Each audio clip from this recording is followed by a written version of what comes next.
Ty, heading into this one, what's kind of the offensive shift that you think you guys need to? Do you feel like there's not any sort of a change in offense structure that you need tonight in terms of getting more guys involved or just tightening up on things? Playing with more pace. I think get into our sets early, especially when they're blitzing. It allows us to have more passes in the half court, and so not just pace as far as getting the ball to the floor, but pace in the half court as well as far as moving bodies, get into our sets quick. Feel about the shot quality for your guys in game one? Anything that you can improve in that area as far as the types of looks that you guys got, or?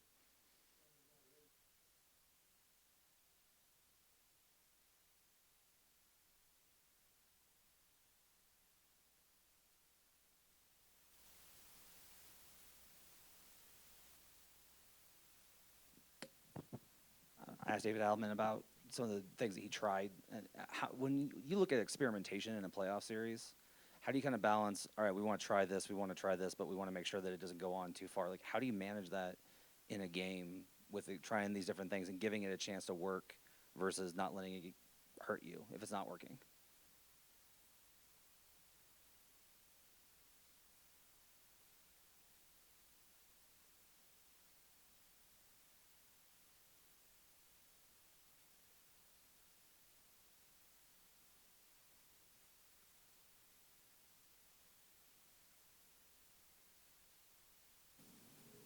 What goes into the decision on how you play Nico in the sort of that small ball five role, but also sometimes making the most of Zubac when he's out there or when he's not out there? Well, we gotta give Zoo a break at some point in the game, and so just I think Nico does a good job spreading the floor. I think he's good for us. I think his defensive. His defensive presence on the floor, being a guard 1 through 5, is huge for us. And then Zoo, like I said, playing in the pick and roll. If they're going to blitz, letting him be the passer and the playmaker, which he's done a great job of all year and last game as well. So just a balance, trying to keep Zoo fresh. I think it's a little different for him running off screens and pin downs and all the different coverages he has to do. So I'm just trying to keep him fresh as possible. Also, just a quick follow-up. When you watch the tape back, of the 20 turnovers, did anyone look sloppy? Were you guys maybe tired, or maybe James wasn't out there because he was in foul trouble for some of the time? No, we had 8 careless turnovers. Just nothing they did. It was just something that we did. And so they're gonna do a good job because they're gonna blitz and try to force turnovers. We understand that, but just to swing passes for steals or just to bobbles out of bounds, things like that we can control and take care of. Ty, you mentioned mixing up coverages on Nikola, but obviously Zoo was playing him, straight up for a few possessions. What is the confidence and trust in him to handle that matchup one-on-one when you want to turn to it?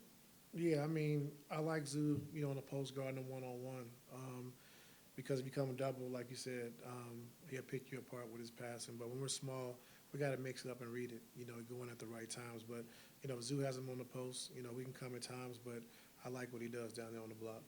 Coach, what's the most challenging part of containing Westbrook offensively and defensively? The what? Most challenging part about his game. I didn't hear what you said. What's the most challenging part of taking care of Westbrook offensively and defensively? Oh, just, his energy. I think being able to push the pace. I think his offensive rebounding, like you saw last game, hurt us at the end of the game. And, defensively, understand that, he's going to roam and he's going to make plays on the ball. So we got to be secure and making sure we're throwing and meeting the ball like we did at the end of the game where he just, shot the gap and got the steal. So just his, just the way he plays, the energy he brings every night, we got to meet that tonight.